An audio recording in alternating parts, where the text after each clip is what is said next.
అందరికీ నమస్కారం. మిత్రులారా, నా వీడియోలు కనుక మీకు నచ్చినట్లయితే దయచేసి లైక్ చేయడం మాత్రం మర్చిపోద్దండి. లైక్ చేయడానికి 1 సెకండ్ చాలు. మీకు లైక్ అయితేనే లైక్ చేయండి, మీకు ఇష్టమైతేనే లైక్ చేయండి. మీకు ఇష్టం లేదనుకోండి, మీరు లైక్ చేయకూడదు. అర్థమైందా? తర్వాత మీకు లైక్ అయినట్లయితే మీ యొక్క అమూల్యమైన సలహాలను, సూచనలను కామెంట్ రూపంలో పెట్టండి. అదేవిధంగా మీ ఫ్రెండ్స్కి అందరికీ షేర్ చేయండి. ఇదే మొదటిసారిగా చూస్తున్నట్లయితే వీడియోను ఇంతవరకు సబ్స్క్రైబ్ చేసుకోనట్లయితే సబ్స్క్రైబ్ అనే ఎర్ర బటన్ ఉంటుంది, దాన్ని క్లిక్ చేయండి. అక్కడ ఒక గంట సింబల్ వస్తుంది, దాన్ని క్లిక్ చేస్తే ఆల్ అనే నోటిఫికేషన్ వస్తుంది. ఆల్ అనే దానిపైన క్లిక్ చేస్తే నేను పెట్టే ప్రతి వీడియో మీకు వెంటనే నోటిఫికేషన్ ద్వారా అందుతుంది.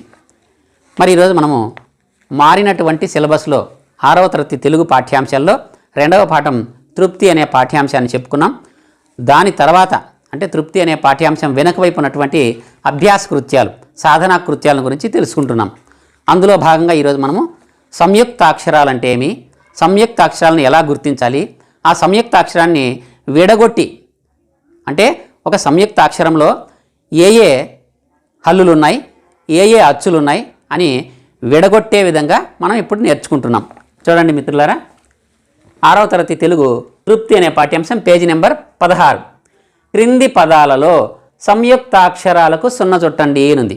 క్రింది పదాలలో సంయుక్తాక్షరానికి సున్న చుట్టండి ఉంది. మనకు సంయుక్తాక్షరానికి సున్న చుట్టాలంటే సంయుక్తాక్షరం అంటే ఏమి అనేది మనం తెలుసుకోవాలి. మనం ఇంతకుముందు అచ్చులు, హల్లులు, ద్విత్వాక్షరాల గురించి తెలుసుకున్నాం కదా. అచ్చులు, హల్లులు, ద్విత్వాక్షరాల గురించి తెలుసుకున్నాం. మరి ఇప్పుడు సంయుక్తాక్షరాలు అంటే ఏమి? ద్విత్వాక్షరాలు అంటే తెలుసు, ద్వి అంటే 2, ద్విత్వము అంటే 2 అక్షరాలు. అంటే ఒక హల్లుకు అదే ఒత్తుంటే, ఒక హల్లుకు అదే హల్లు యొక్క ఒత్తు చేర్చి ఉంటే దాన్ని ద్విత్వాక్షరము అన్నాం. అక్క, చెక్క, వీటిలో కాకు కావతుండేటివి ద్విత్వాక్షరాలు. సిబ్బి, గొబ్బి, బీకి బావతుండేటివి ద్విత్వాక్షరాలు. నిచ్చెనలో చేక్ చావుతుండేది ద్విత్వాక్షరం. అవి నేర్చుకున్నాం. ఇప్పుడు సంయుక్తాక్షరాలు అంటే ఏమి అనేది తెలుసుకుందాం. చూడండి, సంయుక్తాక్షరాలకు సున్న చుట్టండి ఉంది ఇక్కడ. సంయుక్తాక్షరం అంటే ఏమంటే ఒక హల్లుకు వేరొక హల్లు యొక్క ఒత్తు చేర్చిన ఎడల దానిని సంయుక్తాక్షరం అంటారు. ఉదాహరణ చూడండి, ఇప్పుడు ఆత్మ ఉందనుకోండి. ఆత్మ అనే పదంలో ఆ అనేది అచ్చు. మరి త్మ ఉంది కదా, తా అనే హల్లుకు మా ఒత్తిచ్చాం. కాబట్టి ఇది ఈ త్మ అనే అక్షరం ఇది ఉందే, ఇది సంయుక్తాక్షరము. ఒక హల్లుకు వేరొక హల్లు యొక్క ఒత్తు చేరిస్తే దాన్ని సంయుక్తాక్షరం అంటాం. ఇంకొకటి చూడండి, ఇప్పుడు నిర్మాణం ఉందనుకోండి. ఇక్కడ రాకు మా వస్తుందా, రా అనే హల్లుకు మా అనే హల్లు యొక్క ఒత్తు చేర్చినాం. కాబట్టి ర్మా అనేది, త్మా అనేది ఈ 2 సంయుక్తాక్షరాలు. ఒక హల్లుకు అదే ఒత్తుంటే అది ద్విత్వాక్షరం. ఒక హల్లుకు అదే ఒత్తు కాకుండా వేరే హల్లు యొక్క ఒత్తుంటే అది సంయుక్తాక్షరం. అర్థమైందా? సంయుక్తాక్షరాలు ఇందులో ఇక్కడ 1, 2, 3, 4, 5 పదాలు ఇచ్చారు. ఈ పదాల్లో సంయుక్తాక్షరాలకు సున్న చుట్టమన్నారు. ఇక్కడ చూడండి, పగ్గ ఒకటవది ఏంది, పగ్గ. గాకు గా ఒత్తు, గా అనే హల్లుకు గా అనే హల్లు యొక్క ఒత్తే చేర్చినారు, అదే ఒత్తుందనమాట. ఇది ద్విత్వాక్షరం కాబట్టి ఇది సంయుక్తాక్షరం కాదు. ఇక్కడ చూడండి, పుణ్యము, నాకు నా అనే హల్లుకు యా ఒత్తి ఇచ్చారు, అంటే యా అనే హల్లు యొక్క ఒత్తి ఇచ్చారు. అంటే ఇక్కడ ఉన్నటువంటి హల్లు ఒకటైతే ఒత్తు ఇంకొక హల్లు యొక్క ఒత్తి ఇచ్చారు. ఒక హల్లుకు అదే ఇస్తే ద్విత్వాక్షరం, వేరే ఒత్తు ఇస్తే అది సంయుక్తాక్షరం. కాబట్టి ఈ న్యా అనేది సంయుక్తాక్షరం కాబట్టి దీనికి సున్న చుట్టాలి. అల్లం, ఇక్కడ లాకు లా వస్తుంది, లా అనే హల్లుకు అదే ఒత్తుంది కాబట్టి లా ఒత్తే ఉంది కాబట్టి ఇది ద్విత్వాక్షరం, ఇది సంయుక్తాక్షరం కాదు. చంద్రుడు, ఇక్కడ దూకు రావొత్తుంది. దూ అనేది ఒక హల్లు అయితే దానికి ఏ ఒత్తు ఇచ్చారు, దూ ఒత్తు కాకుండా దావొత్తు కాకుండా రావొత్తు ఇవ్వడం జరిగింది. ఇక్కడ రావొత్తు ఈ విధంగా ఉందే, ఇది రావొత్తు అనమాట. దూకు రావొత్తిస్తే ధ్రు అయింది. అంటే హల్లు ఒక హల్లుకు వేరే ఒత్తు ఇచ్చినారు కాబట్టి ఇది సంయుక్తాక్షరము కాబట్టి ధృ అనేది సంయుక్తాక్షరం. మళ్ళీ కీర్తి చూడండి, కీర్తి ఇక్కడ రి అనే అక్షరానికి తా ఒత్తు చేర్చినాం. రి అనే హల్లుకు తా యొక్క ఒత్తు చేర్చాం. ఒక హల్లుకు వేరే ఒత్తు చేర్చినాం కాబట్టి ఇది కూడా సంయుక్తాక్షరమే. చూడండి న్యా, ధృ, ర్తి ఇవి సంయుక్తాక్షరాలు. సంయుక్తాక్షరాలు అంటే అర్థమైంది కదా. సంయుక్తాక్షరం అంటే ఏమంటే ఒక హల్లుకు వేరే హల్లు యొక్క ఒత్తు చేర్చి ఉండడం. ఉదాహరణలు చూసాం. ఆత్మలోత్మ, నిర్మాణంలో ర్మ, కీర్తిలో ర్తి, చంద్రుడులో ధృ, పుణ్యములో న్యా ఇవన్నీ సంయుక్తాక్షరాలు కదా. ఇప్పుడు ఒక సంయుక్తాక్షరము ఎలా ఏర్పడింది అనేది మనము చూద్దాం. మామూలుగా హల్లులను ప్రాణులు అనాం, అచ్చులను స్వరములు అనాం. అచ్చు సహాయము లేనిదే హల్లును మనం పలకలేమని చెప్పుకున్నాం. ఉదాహరణ ఇంతకుముందు చూసాము, మరొకసారి చూడండి క అనేది ఎలా ఏర్పడింది అంటే ఇక్ అనే హల్లుకు ఆ అనే అచ్చు చేరితే ఇక్కడ క ఏర్పడింది. అదే కీ ఎలా ఏర్పడింది చూడండి. కీ అనేది ఇక్ అనే హల్లుకు ఈ అనే అచ్చు చేరితే కీ ఏర్పడింది. అదే కా ఉందనుకోండి, కా ఎలా ఏర్పడిందంటే ఇక్ అనే హల్లుకు ఆ అనే అచ్చు చేర్చడం వల్ల ఏర్పడింది. అదే ఇంకొకటి చూడండి, కై ఉందనుకోండి, కై ఎలా ఏర్పడింది? క్ అనే హల్లుకు ఐ అనే అచ్చు చేరిస్తే అక్కడ కై అనేది ఏర్పడింది. అంటే హల్లులు అనేటివి వాటంతకు అవే పలకలేవు. ఆ వాటికి అంటే హల్లులను పలకాలంటే అచ్చుల యొక్క సహాయం అవసరం. అచ్చులు స్వతంత్రంగా పలుకుతాయి, అందుకే వాటిని స్వరములు అన్నాం, ప్రాణులు అన్నాం. మరి హల్లులు స్వతంత్రంగా పలకలేవు కాబట్టి వాటిని ప్రాణాలు అన్నాము, వాటినే వ్యంజనములు అని కూడా అంటామన్నమాట. ఎందుకంటే అవి స్వతంత్రంగా పలకబడలేవు, వాటికి అవి పలకాలంటే అచ్చు ఉండాలి. కాబట్టి కై అనేది ఇక్ ప్లస్ ఐ, ఇక్ అనేది హల్లు, ఐ అనేది అచ్చు. ఇక్ అనేది హల్లు, ఆ అచ్చు, ఆ ఈ ఆ ఇవి అచ్చులు, ఇవి హల్లులు అనమాట. అదేవిధంగా మరొక అక్షరం చూద్దాం చూడండి. కో ఉందనుకోండి, కో అనేది ఎలా ఏర్పడిందంటే ఇక్ అనే హల్లుకు ఓ అనే అచ్చు చేర్చడం వలన కో ఏర్పడింది. అంటే ప్రతి హల్లుకు అచ్చు సహాయం అవసరము. ఇవి హల్లులు ఎలా పలకాలి అనేది, ఎలా తయారయ్యావి, హల్లులు ఎలా రాయబడినాయి అంటే ఇలా రాయబడ్డాయి, అచ్చు సహాయంతో రాయబడినాయి. ఇప్పుడు సంయుక్తాక్షరం అనేది కానీ ద్విత్వాక్షరం కానీ ఎలా తయారైతే ఇప్పుడు చూద్దాం. అమ్మ అనే పదం ఉందనుకోండి. అమ్మ అనే పదములో ఆ అనేది అచ్చు, మ అనేది హల్లు. ఇక్కడ ఈ హల్లు దేని సహాయంతో పలకబడుతుంది? అచ్చు సహాయంతో పలకబడుతుంది. ఈ మాను ఇప్పుడు మనం ఎలా రాసుకుందామంటే చూడండి, ఈ ఆ అలాగే రాసుకొని ప్లస్ మా అనేది మ్ ప్లస్ ప్లస్ ఆ ఇలా ఏర్పడిందనమాట. అమ్మ అనేది మనము అక్షరాల్లోకి విడగొట్టినట్లయితే ఆ ఆ అంటే మాకు మా వస్తుంది, అంటే ఒక హల్లుకు అదే వస్తుంది. కాబట్టి ఈ మాను ఇక్కడ 2 సార్లు రాశాం, ప్లస్ ఆ అని. ఇదంతా కలిపితే అమ్మ అయింది. అట్ట ఎలా ఏర్పడింది? ఆ ప్లస్ ట్ ప్లస్ ట్ ప్లస్ ఆ. ఇక్కడ టాకు టా ఒత్తు అంటే ఒక హల్లుకు అదే ఒత్తు చేర్చినాం కాబట్టి ట్ ప్లస్ ఆ టా అయింది. అర్థమైందా? ఇవి ద్విత్వాక్షరాలు ఎలా ఏర్పడేది. ఇప్పుడు సంయుక్తాక్షరాలు చూడండి. ఇప్పుడు ఆత్మ ఉంది కదా, ఆత్మ ఈ పైన రాసిన ద్విత్వాక్షరాలు. ఇప్పుడు సంయుక్తాక్షరం తాకు మా ఒత్తు అంటే తా అనే హల్లుకు మా ఒత్తు ఇచ్చినారు, అంటే మా అనే హల్లు యొక్క ఒత్తు చేర్చినాం. అంటే ఒక హల్లుకు అదే ఒత్తు ఇచ్చినాం, ఇక్కడ ఇచ్చాం. ఇవి ద్విత్వాక్షరాలు. ఇక్కడ ఒక హల్లుకు అదే ఒత్తు కాకుండా వేరే ఒత్తు ఇచ్చినాం కాబట్టి ఇది సంయుక్తాక్షరం.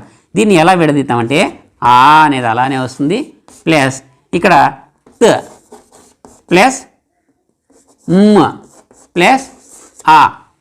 చూడండి త్మ ఎలా ఏర్పడిందంటే త్ అనే హల్లు మ్ అనే హల్లుకు ఆ అనే అచ్చు చేర్చితే త్మ ఆ త్మ అయింది. అంటే త్మాలో తు ప్లస్ మ్ ప్లస్ ఆ ఈ 3 కలిస్తే త్మా అయింది. అంటే త్ అనే హల్లు, అనే హల్లు, ఒక అచ్చు ఆ అనే అచ్చు చేర్చడం వల్ల త్మా ఏర్పడింది. ఇప్పుడు వీటిని బట్టి మనం ఇక్కడ రాద్దాం ఎలా తయారైనాయో. క్రింద ఇవ్వబడిన పేజీ నెంబర్ 16లో క్రింద ఇవ్వబడిన అక్షరాలను కలిపి సంయుక్తాక్షరంగా మార్చి పదాలను రాయండి. ఇక్కడ అక్షరాలు ఇచ్చారు, అక్షరాలను కలిపి సంయుక్తాక్షరంగా మార్చాలి మనం. చూద్దామా? చూడండి, ఉదాహరణ చూడండి. వా వా వా అనేది అలానే వస్తుందన్నమాట. వా జ జ అనేది హల్లు, ర్ అనేది హల్లు, ఆ అనేది అచ్చు. జ ర్ ఆ జ్రా ఏమవుతుంది? జ్రా. వా జ్రా ము వజ్రము. చూడండి, వజ్రము అయింది. ఇక్కడ జ్రా అనేది సంయుక్తాక్షరం, జ్రా అనేది సంయుక్తాక్షరం. జ ర్ ఆ కలిపితే జ్రా అయింది. వా అలాగే ఉంది, ము అలాగే ఉంది. వా జ్రా ము వజ్రము. ఇక్కడ చూడండి, ఊ అలానే వస్తుంది. ల్ ప్లస్ క్ ప్లస్ ఆ ఉల్కా, ఉల్క్ ఆ ఉల్కలు, ఉల్కలు. ఉల్కలు అంటే ఏమి? తోకచుక్కలు అనమాట. ఉల్కలు. ల్ క్ ఆ ఉల్కా అయింది. ఈ ఉల్కా అనేది సంయుక్తాక్షరం. ఖ ర్ చ్ ఉ, ఖ ర్ చ్ ఉ, రుచ్చు రుచ్చు ఖర్చు అవుతుందన్నమాట. ఏమవుతుంది? ఖ అలానే వస్తుంది. రుచ్చు, రుచ్చు అనేది రూకు చవతిస్తే రుచ్చు, ఇది సంయుక్తాక్షరం. ఖర్చు. కుర్చీ, కుర్చ్ ఈ కుర్చీ. కు రుచి. రీకి చావతిచ్చినాం. రీ ఎలా ఏర్పడింది? చూడండి, రీ అనేది ఎలా ఏర్పడింది? ర్ ప్లస్ ఈ రీ అయింది. దీనికి చావత్తు చేరింది కాబట్టి కుర్చ్ ప్లస్ ఈ తెర అవుతుంది అనమాట. ర్ ప్లస్ ఈ రీ అవుతుంది. రీకి చావత్తు రాయాలి కాబట్టి ర్ ప్లస్ చ్ ప్లస్ ఈ ఈజ్ ఈక్వల్ టు రిచి అవుతుంది. ఆ విధంగా కుర్చీ అయింది ఇక్కడ. తర్వాత బా ల్ ఈ ఆ ము బాల్యము, బాల్యము, బాల్యము. ఇదేమవుతుంది? బాల్యము. మళ్ళా చెట్ ల్ ఉ ట్ ల్ ఉ ట్లు ట్లు ట్లు చెట్లు. ఎలా? చెట్లు అంటే చెట్లులో ట్లు, లియా, రుచి, రుచు, ల్కా, జ్రా ఇవన్నీ సంయుక్త అక్షరాలు. అర్థమైందా? ఇప్పుడు మరొక అభ్యాసం చూద్దాం. ఇదే పాఠ్యాంశంలో పేజీ నెంబర్ 17లో ఇవ్వబడినటువంటి అభ్యాసం చూద్దామా? చూడండి, కింది పదాలను చదవండి. ఒక హల్లుకు 2 ఒత్తులున్న పదాలను 0 చుట్టి గుర్తించండి ఉంది. అంటే ఇక్కడ మనకి ఇచ్చారు టెక్స్ట్ బుక్లో. చూడండి, కింది పదాలను చదవండి. ఒక హల్లుకు 2 ఒత్తులున్న పదాలను 0 చుట్టి గుర్తించండి. మొదట పలికే హల్లుకు మిగిలిన ఒత్తులు చేర్చి పలికే రాసే క్రమాన్ని గమనించండి. ఉదాహరణ చూసి ఇచ్చిన పదాలలోని అక్షరాలను విడివిడిగా రాయండి ఉంది. ఇక్కడ మనం ఏం చేయాలి? పదాలను ఒకసారి చదవాలి. చదవదామా? చూడండి, వస్త్రము, లక్ష్మి, అగస్త్యుడు, కక్ష్య, రాష్ట్రము, ప్రాశస్త్యం. మరి ఒకసారి చూడండి, వస్త్రము, లక్ష్మి, అగస్త్యుడు, కక్ష, రాష్ట్రము, ప్రాశస్త్యం. ఇవి ఇవ్వబడిన పదాలు. మనం ఏం చేయాలి? ఒక హల్లుకు 2 ఒత్తులున్న పదాలను 0 చుట్టి గుర్తించండి. ఒక హల్లుకు 2 ఒత్తులు ఇక్కడ ఉన్నటువంటి పదాలు చూడండి. వస్త్రములో 2 ఒత్తులు ఉండేది సాకు, సాకు 2 ఒత్తులు ఉన్నాయి. దీనికి మనం 0 చుట్టాలి, దీనికి 0 చుట్టాలి. లక్ష్మి ఇక్కడ కీకి షావత్తు, మావత్తు 2 ఒత్తులు ఉన్నాయి, ఇది చుట్టాలి. అగస్త్యుడు సూకు తావత్తుంది, యావత్తుంది, అంటే 2 ఒత్తులు ఉన్నాయన్నమాట. కక్ష్య కాకు షావత్తుంది, యావత్తుంది, ఇది 2 ఒత్తులున్న అక్షరం.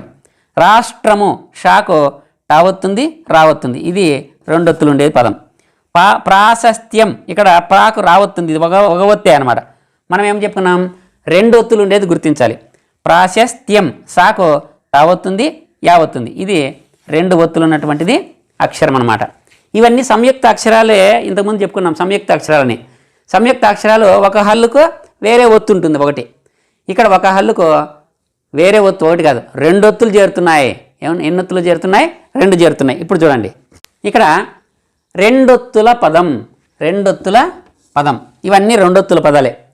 మరి 2 ఒత్తుల అక్షర క్రమం, వీటిని అక్షర క్రమం ఎలా ఉందో చూద్దామా? చూడండి, ఈ మనకు కావాల్సింది వస్త్రములో ఈ స్త్ర ఎలా ఏర్పడింది కావాలి. ఏం కావాలి మనకు? స్త్ర. చూడండి, ఫస్ట్ మనకు స్త్ర, స్త్ర ఎలా పలుకుతున్నాం? స్త్ర. ఫస్ట్ ఏం పలుకుతున్నాం? స్. వస్త్రము అనే పదములో స్త్ర అనేది 2 ఒత్తులు ఉన్నటువంటి పదం. ఈ స్త్ర అనేది ఎలా ఏర్పడిందంటే 2 ఒత్తుల అక్షర క్రమం. స్ ప్లస్ మళ్ళీ ఏముంది? స్కు తావొత్తుంది అంటే మళ్ళీ ఏమవుతుంది? రావొత్తుంది అంటే ర్ర ప్లస్ ఆ అనే అచ్చు ఏర్పడింది కదా ఇక్కడ. స్త్ర అనేప్పుడు లాస్ట్లో ఆ అనే అచ్చు ఏర్పడింది. మరి ఇక్కడ చూడండి, లక్ష్మి, లక్ష్మి, లక్ అనేప్పుడు ఫస్ట్ కా అనే అక్షరం హల్లు మొదట ఏర్పడింది. Plus luck. క్ష అనేప్పుడు ష్ అనే అక్షరము హల్లు ఏర్పడింది. మళ్ళీ క్ష ప్లస్ మావత్తు, ఇక్కడ షావత్తుంది. కనే హల్లుకు షావత్తు మరియు మావత్తు ప్లస్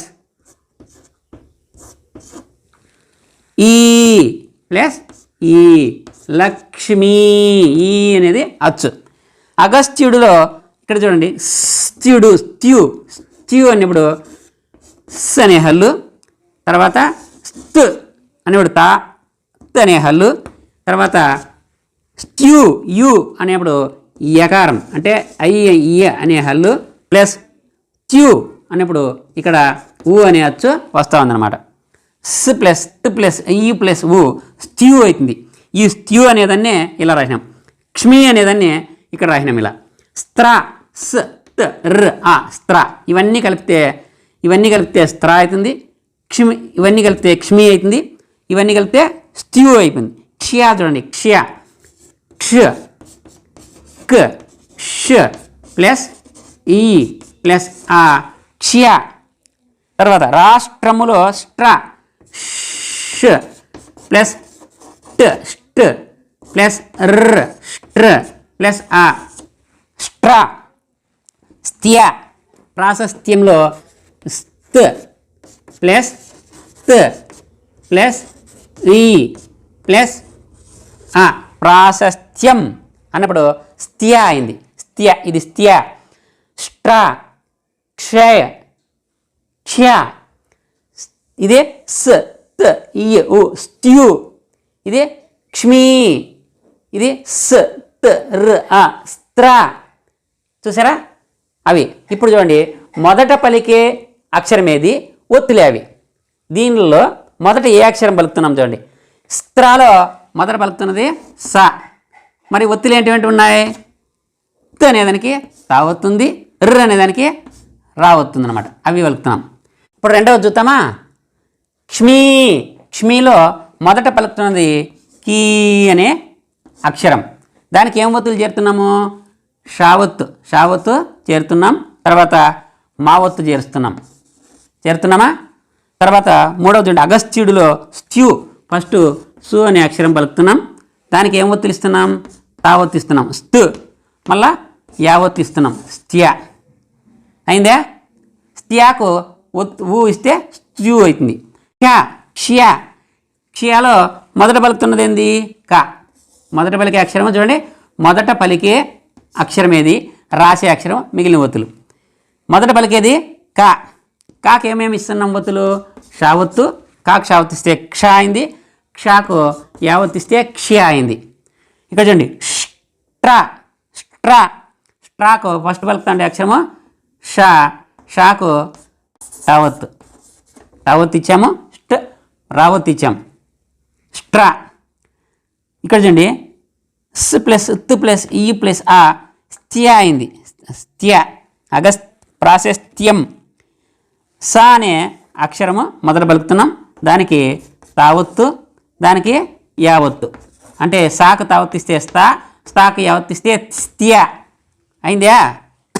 ఇప్పుడు చూడండి, వీటిల్లో అక్షరం ఇది, ఈ రెండు ఒత్తులు. అక్షరం కీ, ఈ రెండు ఒత్తులు అనమాట. సూకు తావత్తు యావత్తిస్తే స్త్యు, కాకు షావత్తు యావత్తిస్తే క్షయ, షాకు టావత్తు రావత్తిస్తే స్ట్రా, సాకు తావత్తు యావత్తిస్తే స్థియ. అంటే ఫస్ట్ ఈ అక్షరం వెళ్తాం, మళ్ళీ ఈ ఒత్తిస్తాం, చివరిలో ఈ ఒత్తిస్తాం. ఈ ఒత్తులు క్రమం కూడా నేర్చుకోవాలి. ఇక్కడ చూడండి, సాకు తావత్తిస్తే స్థా, తర్వాత రావత్తు. ఫస్ట్ సాకు రావత్తు వేయకూడదు. స్త్రా అనేటప్పుడు ఫస్ట్ ఇది పలుకుతున్నాం, రెండోసారి తా పలుకుతున్నాం కాబట్టి ఫస్ట్ తావత్తు ఇవ్వాలి, చివరిలో రావత్తు ఇవ్వాలి. క్ష్మి అన్నప్పుడు కీకి షావత్తు ఇవ్వాలి, మళ్ళీ కీకి మావత్తు ఇవ్వాలి, మావత్తు చివరిలో ఇవ్వాలి. సూకు ఫస్ట్ తావత్తు చేరుస్తాం, మళ్ళీ యావత్తు. కాకు ఫస్ట్ షావత్తు, తర్వాత యావత్తు. షాకు ఫస్ట్ టావత్తు, లాస్ట్లో రావత్తు. సాకు మొదట తావత్తు, తర్వాత యావత్తు. స్టియా అవుతుంది, స్థియా. ఇప్పుడు రెండొత్తులు ఉన్న అక్షరం ఏది? ఇదండి, సాకు తావత్తిస్తే స్థా, సాకు ఈ సా కదా, దీనికి తావత్తిస్తాం స్థా, స్థాకి ఏమొత్తిచ్చాం? రావత్తు, స్త్రా అయింది. చూడండి, కీ కదా, కీ అనే అక్షరం ఉంది, దీనికి ఫస్ట్ షావత్తు ఇచ్చాము, షావత్తు, దానికి మళ్ళీ మావత్తు ఇచ్చాం, క్ష్మీ అయింది. ఇక్కడ చూడండి, సు అనే అక్షరానికి ఫస్ట్ తావత్తిస్తాం, స్తు అయింది, స్తూకి మళ్ళీ యావత్తు, స్త్యూ. ఇక్కడ చూడండి, కాకు కా అనే అక్షరానికి ఫస్ట్ షావత్తిస్తాం, క్ష అయింది, క్షాకు యావత్తిస్తాం, క్షయ. షాకు టావత్తు, షాకు టావత్తిస్తాం, మళ్ళీ రావత్తిస్తాం, స్ట్రా, స్త్యూ. సాకు తావత్తు, మళ్ళీ లాస్ట్లో యావత్తు, స్థియా.